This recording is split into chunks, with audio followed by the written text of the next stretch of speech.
नमस्कार बच्चों, मैं हूं सावन कुमार और आज हम पढ़ेंगे कक्षा 10वीं विज्ञान का अध्याय नंबर 3 धातु एवं अधातु। चलो बच्चों फिर अब शुरू करते हैं। तत्वों को उनके गुणधर्म के आधार पर धातु एवं अधातु में वर्गीकृत किया जाता है। तो धातु के कुछ उदाहरण हैं आयरन, एल्यूमिनियम, चांदी और कॉपर। कॉपर को हम तांबा भी बोलते हैं और जिसका सिंबल है Cu। अधातु के कुछ उदाहरण हाइड्रोजन, नाइट्रोजन, सल्फर, ऑक्सीजन। तो ये अधातु के कुछ उदाहरण हैं। अब हमने भौतिक गुणधर्म करने हैं, यानी कि भौतिक गुणधर्म के आधार पर धातु और अधातु में विभेद करना है, अंतर प्रकट करना है। तो सबसे पहला जो आपको गुणधर्म आता है वो आता है धात्विक चमक। धातु की सतह चमकदार होती है और अधातु की चमकीली नहीं होती। जो उनकी सतह चमकीली नहीं होती, लेकिन ध्यान रखना कि आयोडीन एक ऐसा अधातु होते हुए भी, यानी कि अधातु होते भी चमकदार होता है। जो उसकी सतह होती है वो कैसी होती है? चमकीली होती है। दूसरा गुणधर्म है कठोरता। धातु सामान्यतः कठोर होते हैं, यानी कि ज़्यादातर जो धातुएं हैं वो कठोर होती है। जैसे आयरन है कठोर होता है, एल्यूमिनियम कठोर होता है, लेकिन लिथियम, सोडियम, पोटासियम मुलायम होते हैं और ये इतने मुलायम होते हैं कि इनको चाकू से भी काटा जा सकता है। आगे अगर बात करें अधातुओं की, ये अधिकतर कठोर नहीं होते, लेकिन कार्बन का एक अपरूप है हीरा, जो कि सबसे कठोर पदार्थ है। तो ध्यान रखना, जो अधातु कठोर तो नहीं होते, लेकिन कार्बन है ना, एक कार्बन का अपरूप है जो, वो है हीरा, वो सबसे कठोर पदार्थ है। जो तीसरा गुणधर्म आता है रूप। अगर रूप की बात कर दी जाए, धातुएं कमरे के ताप पर ठोस रूप में पाई जाती हैं, यानी कि ज़्यादातर क्या होते हैं? ठोस होती हैं। लेकिन मरकरी, जिसको हम बोलते हैं पारा, को छोड़ के द्रव में पाया जाता है। यानी कि मरकरी एक ऐसा धातु है जो कमरे के ताप पर द्रव रूप में पाया जाता है। द्रव मतलब लिक्विड फॉर्म में। तो आपने देखो जो डॉक्टर थर्मामीटर यूज करते हैं तो उसके अंदर मरकरी होता है, जो पारा होता है। अधातुएं ठोस या गैसीय रूप में नहीं होती। जो अधातुएं हैं ठोस या गैसीय रूप में पाई जाती हैं, लेकिन ब्रोमीन एक ऐसा अधातु है जो तरल अवस्था में पाया जाता है। तो अधातु क्या होती है? ठोस या गैस के रूप में पाई जाती है, या तो ठोस हुई या फिर गैस में। लेकिन ब्रोमीन एक ऐसा अधातु है जो कि तरल अवस्था में पाया जाता है। तरल मतलब लिक्विड फॉर्म में पाया जाता है। अगाधवर्त्य, जो कि 4th पॉइंट है, उस धातु को पीटकर पतली चादर के रूप में परिवर्तित किया जाता है, लेकिन अधातु में यह अगाधवर्त्य गुण नहीं होता। आगे है 5वां तन्यता। धातुओं की पतली तार के रूप में खींचा जा सकता है, लेकिन अधातुओं को तन्यता गुणधर्म नहीं होता। छठा गुणधर्म है विद्युत व ऊष्मा का चालक। सामान्य धातु विद्युत व ऊष्मा की सुचालक होती है, यानी कि जो अधिकतर धातु विद्युत व ऊष्मा की क्या होती है? सुचालक, यानी कि उनके अंदर करंट पास होता है। लेकिन सीसा जिसका फार्मूला है Pb, और मरकरी Hg, ये दोनों ही ऐसे धातुएं हैं जो कि विद्युत के और ऊष्मा के कुचालक होते हैं। इसके विपरीत अधातुएं भी विद्युत और ऊष्मा के ही कुचालक होते हैं। ये भी कुचालक होते हैं, लेकिन वो सुचालक थे। धातुएं सुचालक थी, लेकिन ये कुचालक होते हैं धातु। लेकिन इसका जो अपवाद है ग्रेफाइट, ये क्या होता है? विद्युत का सुचालक। आगे बात करते हैं घनत्व की। जो 7वां इसका गुणधर्म है सामान्य अधिकतर घनत्व, यानी कि जो धातुएं हैं अधिकतर उनका घनत्व और उच्च गलनांक होता है। यानी कि जो ज़्यादातर धातुएं हैं उनका क्या हो जाए? घनत्व उच्च गलनांक होता है। लेकिन सोडियम और पोटासियम दो ऐसी ये धातु हैं जिनका घनत्व और गलनांक दोनों ही कम होता है। इसके विपरीत जो अधातु है उनका घनत्व और गलनांक कम होता है। 8वीं प्रॉपर्टी है, या जो 8वां गुणधर्म है भौतिक, धातुएं कठोर सतह से टकराने पर आवाज़ पैदा करती हैं, लेकिन अधातुएं ध्वनि उत्पन्न नहीं करती। 9वां है अधिकतर धातुएं अक्षारीय ऑक्साइड बनाती हैं, जैसे MgO मैग्नीशियम ऑक्साइड, अधातुएं अम्लीय ऑक्साइड बनाती हैं जैसे SO2। आगे धातुओं के रासायनिक गुणधर्म। तो वायु के साथ अभिक्रिया, धातुएं ऑक्सीजन के साथ अभिक्रिया करके धातु ऑक्साइड बनाती हैं। धातु प्लस ऑक्सीजन तो क्या बन गया, धातु ऑक्साइड। ये कुछ एग्जाम्पल है, तो आप कोई 2 एग्जाम्पल नोट कर सकते हो। और यहाँ पर क्वेश्चन आता है, क्या धातुएं सभी के साथ सेम तरह से अभिक्रिया करती हैं? ऐसा नहीं है कि सभी धातुएं ऑक्सीजन के साथ सेम तरह से अभिक्रिया नहीं करती। जैसे सोडियम और पोटासियम वायु में अगर अभिक्रिया करती हैं तो वो आग पकड़ लेते हैं, इसलिए इन्हें केरोसिन तेल में डुबोकर रखा जाता है। तो यहाँ पर क्वेश्चन भी आता है कि सोडियम पोटासियम को केरोसिन तेल में डुबोकर क्यों रखा जाता है? क्योंकि सोडियम और पोटासियम सबसे अधिक अभिक्रियाशील धातु है और ये जब भी वायु के संपर्क में आते हैं तो ये आग पकड़ लेते हैं, इसलिए इनको सुरक्षित रखने के लिए केरोसिन तेल में डुबोकर रखा जाता है। आगे कुछ धातुएं हैं जो ऑक्सीजन के साथ यानी कि वायु के साथ धीरे अभिक्रिया करेंगी, जैसे मैग्नीशियम, एल्यूमिनियम, जिंक और लेड। ये 4 धातुएं हैं जो क्या करेंगे, ऑक्सीजन के साथ अभिक्रिया करेंगी और इन धातुओं पर ऑक्साइड की परत चढ़ जाती हैं। आगे है आयरन। आयरन वायु में गर्म करने पर प्रज्वलित नहीं होता, लेकिन ज्वाला में लोहा चून डालने से वो तेजी से जलने लगता है। कॉपर भी प्रज्वलित नहीं होता, लेकिन काले रंग के कॉपर ऑक्साइड की परत चढ़ जाती है। जैसे कॉपर को गर्म करेंगे तो क्या हो जाता है, वो कॉपर जलता तो नहीं है यानी कि प्रज्वलित नहीं होता, लेकिन काले रंग का हो जरूर हो जाता है। कारण क्या है, कॉपर ऑक्साइड की परत चढ़ जाने का। सोना और चांदी दोनों ऐसी धातु है जो ऑक्सीजन के साथ अभिक्रिया नहीं करती। उभयधर्मी ऑक्साइड किसे कहते हैं? वे धातु ऑक्साइड जो अम्ल और क्षार दोनों से अभिक्रिया करते हैं और लवण और जल उत्पन्न करते हैं, उन्हें कहते हैं उभयधर्मी। ऐसी वे धातु ऑक्साइड जो अम्ल और क्षार दोनों से अभिक्रिया करके लवण और जल उत्पन्न करते हैं। ये उदाहरण है, आप एक उदाहरण नोट कर सकते हो। आगे जल के साथ अभिक्रिया। जब भी धातु जल के साथ अभिक्रिया करेंगे तो धातु ऑक्साइड प्लस हाइड्रोजन उत्पन्न होगा, लेकिन धातु ऑक्साइड को जब जल के साथ करते हैं तो धातु हाइड्रोक्साइड बनता है। तो ये मैप है आपके लिए जो इम्पोर्टेंट भी है, आपको ये मैप याद रखना। इसके जरिए क्या हो जाएगा, एक क्वेश्चन जरूर आता है यहाँ से क्वेश्चन कि गर्म जल के साथ कौन सी करेंगे, ठंडे जल के साथ कौन सी करेंगे। तो आओ हम इसको डिस्कस करते हैं। आप इसका स्क्रीनशॉट ले सकते हो। एक धातु है जो गर्म जल के साथ करेंगे, वो है Mg यानी कि मैग्नीशियम। 3 ऐसे धातु हैं जो ठंडे जल के साथ अभिक्रियाशील करेंगी। अभिक्रियाशील यानी कि अभिक्रिया करेंगी, क्रियाशील होती हैं। Sodium, potassium, calcium. सिर्फ ये 3 ही ऐसी धातु हैं जो ठंडे जल के साथ अभिक्रिया करेंगी। 3 ही धातु ऐसे हैं जो भाप के साथ करेंगी, एल्यूमिनियम, आयरन और जिंक। 4 ऐसी धातु जो जल के साथ कोई अभिक्रिया नहीं करेंगी, वो है सोना, चांदी, लेड यानी सीसा बोलते हैं और कॉपर। 4 ये ऐसी हैं जो जल के साथ अभिक्रिया नहीं करेंगी। कैल्शियम और मैग्नीशियम ये ऐसी हैं जो अभिक्रिया तो करेंगी जल के साथ, लेकिन ये ऊपर पानी के ऊपर तैरेंगी, क्योंकि हाइड्रोजन गैस के बुलबुले धातु के साथ चिपक जाते हैं। ये करेंगे अभिक्रिया, लेकिन क्या करेंगे, ऊपर तैरने लग जाएंगे पानी के ऊपर। आगे है आपका, ये कुछ उदाहरण दिए हुए हैं जल के साथ अभिक्रिया करने पर हाइड्रोजन गैस प्लस में ऊष्मा उत्पन्न होती है। तीसरा गुणधर्म है धातुओं के तन्नु अम्ल के साथ। जब भी किसी धातु को तन्नु अम्ल के साथ करते हैं तो लवण और हाइड्रोजन गैस बनती है। ये कुछ उदाहरण हैं आपको दिए हुए हैं, कोई 2 उदाहरण नोट कर सकते हो। ध्यान रखना 3 धातु है जो अम्ल के साथ नहीं करेंगी, वो कौन कौन सी हैं? मरकरी, Ag, चांदी, कॉपर, तांबा। तो 3 ऐसी धातु है जो तन्नु अम्ल के साथ अभिक्रिया नहीं करेंगी। जो 4th गुणधर्म है, धातुओं की अन्य धातु लवणों के साथ अभिक्रिया। धातु प्लस लवण विलयन, तो आपका लवण विलयन प्लस धातु बनता है। और इस चीज़ का ध्यान रखना, जो अधिक अभिक्रियाशील धातु है वो अपने से कम अभिक्रियाशील धातु को उनके यौगिक के साथ विस्थापित करती है और यह धातु की संक्रियता श्रेणी पर आधारित है।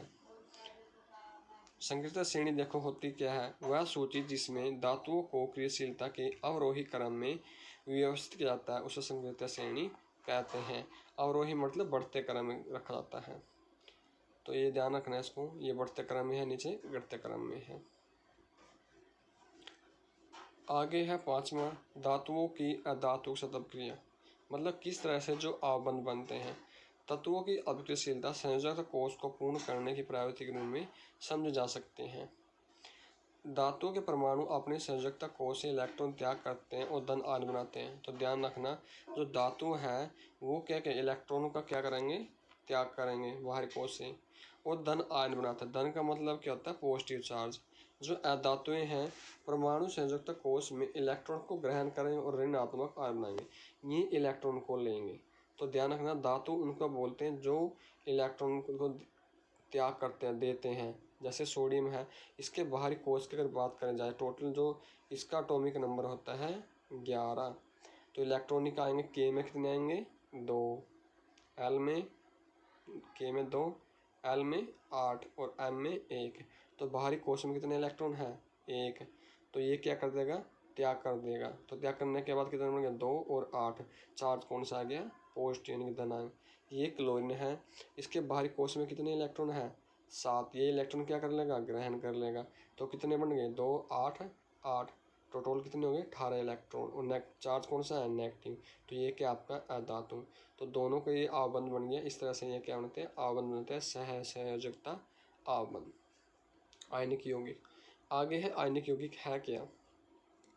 विपरीत आवेशित आयन एक दूसरे को आकर्षित करते हैं तथा मजबूत स्थिरयुक्त बल में बंधकर आयनिक यौगिक बनाते हैं। आगे आयनिक यौगिक के कुछ गुणधर्म हैं। तो सबसे पहला गुणधर्म है भौतिक प्रकृति। ये ठोस एवं कुछ कठोर होते हैं, सामान्यतः भंगुर।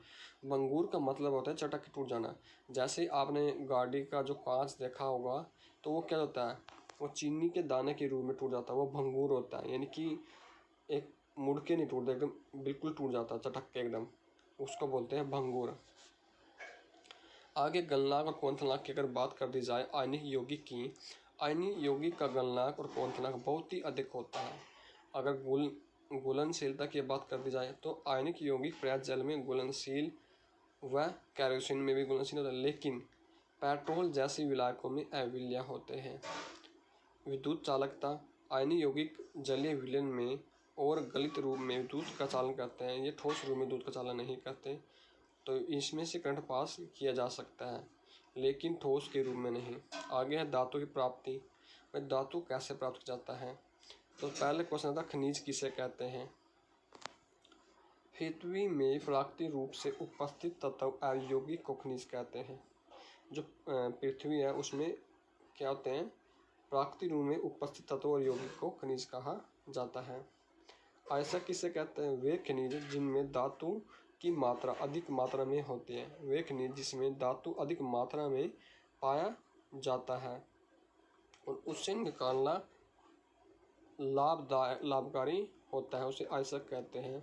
तो संकृत्य श्रेणी एवं संबंधित धातुकरण, सबसे अधिक अभिक्रियाशील धातु कौन सी होती है, ऊपर वाली कौन कौन सी, पोटासियम, सोडियम, कैल्शियम, मैग्नीशियम और एल्यूमिनियम, जो स्वतंत्र रूप में नहीं मिलती, सिर्फ विद्युत अपग्रहण द्वारा इनको प्राप्त करते हैं। मध्य अभिक्रियाशील धातु है zinc, iron, lead, copper, mercury. इनको ये तो सल्फाइड के रूप में या ऑक्साइड या कार्बोनेट आयस्क के रूप में कार्बन द्वारा अपचन करके इसको प्राप्त किया जाता है। सबसे कम है सोना और चांदी, जो स्वतंत्रता रूप में पाए जाते हैं।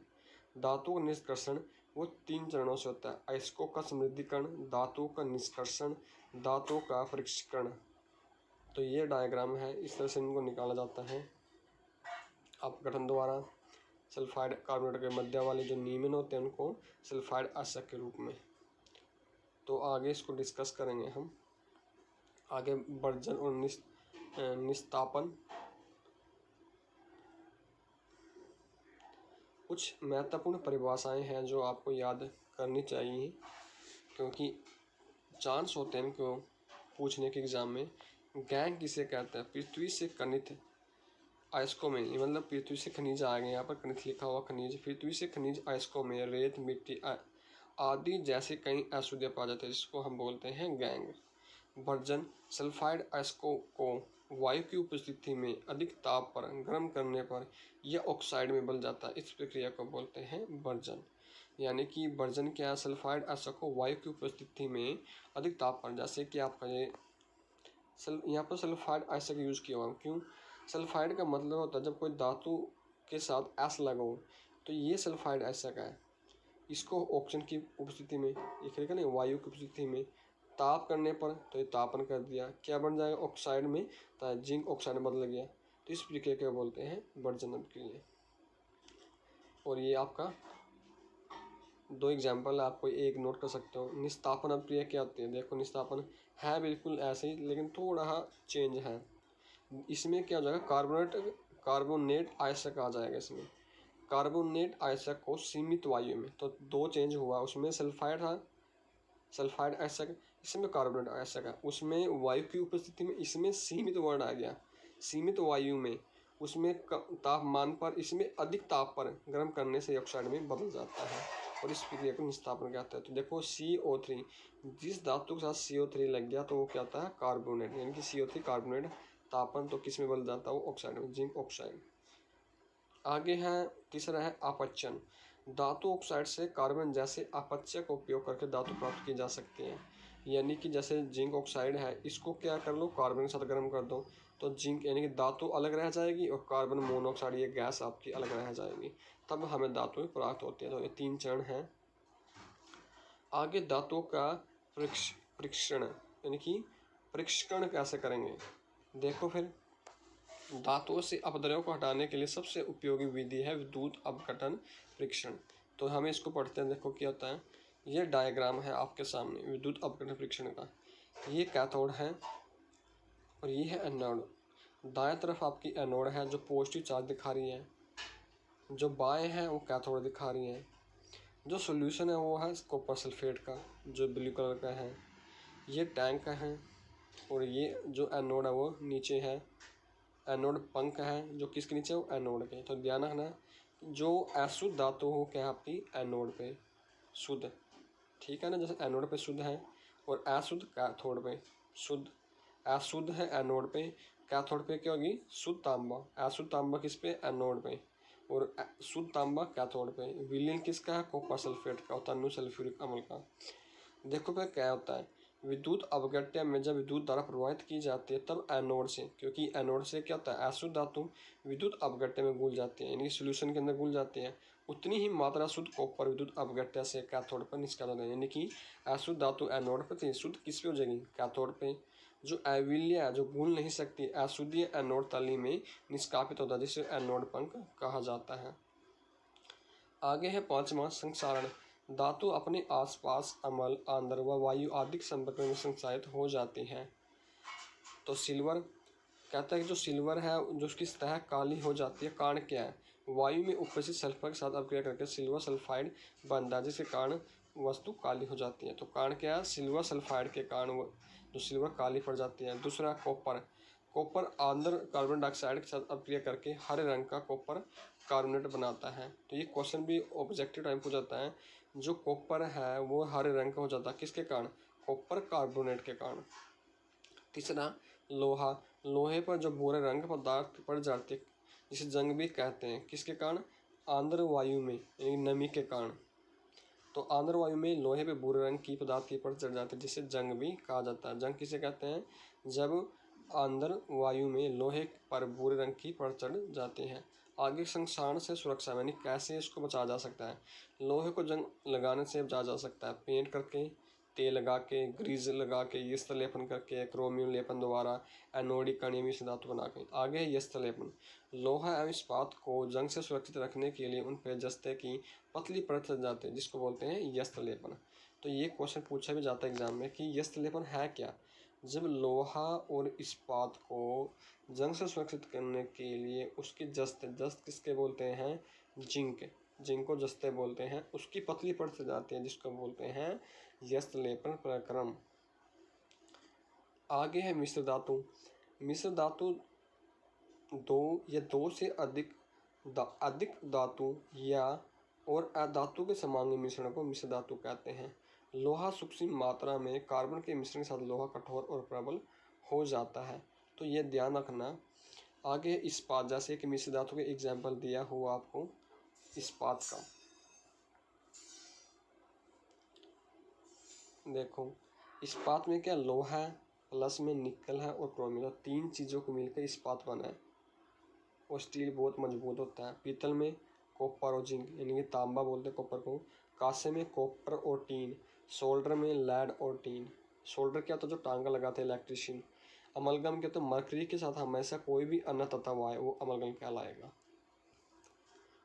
उसके बाद आपके पास कुछ प्रश्न है जो कि इम्पोर्टेंट है एग्जाम के पॉइंट ऑफ व्यू। 1 नंबर वाला देखो, ये 1 नंबर वाले हैं। एक चमकीली धातु का नाम बताइए। ऐसी 2 धातु के नाम जो चाकू से काटी जा सकती हैं। एक तत्व अपने परमाणु बाहर कोश से जितने इलेक्ट्रॉन प्राप्त करता है उसे कहते हैं, कितने इलेक्ट्रॉन प्राप्त करता है, जितने इलेक्ट्रॉन प्राप्त करता है या देता है, उन तत्वों को क्या कहते हैं, ये हम बात कर चुके हैं। खनिज किसे कहते हैं, जिनकी पर चढ़ने से प्रक्रिया को क्या कहते हैं, कौन सी धातु जल के साथ अभिक्रिया नहीं करती, ये सब पढ़ चुके हैं हम। ये 2 नंबर वाले क्वेश्चन आप इसका पोज करके वीडियो स्क्रीनशॉट कर सकते हैं, ये आपने खुद करने हैं।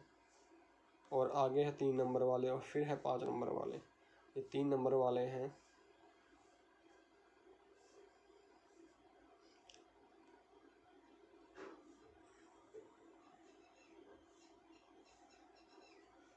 ये है 5 नंबर वाले। तो आपने खुद क्वेश्चन का आंसर फाइंड करना है। अपना कीमती समय देने के लिए धन्यवाद। जय हिंद।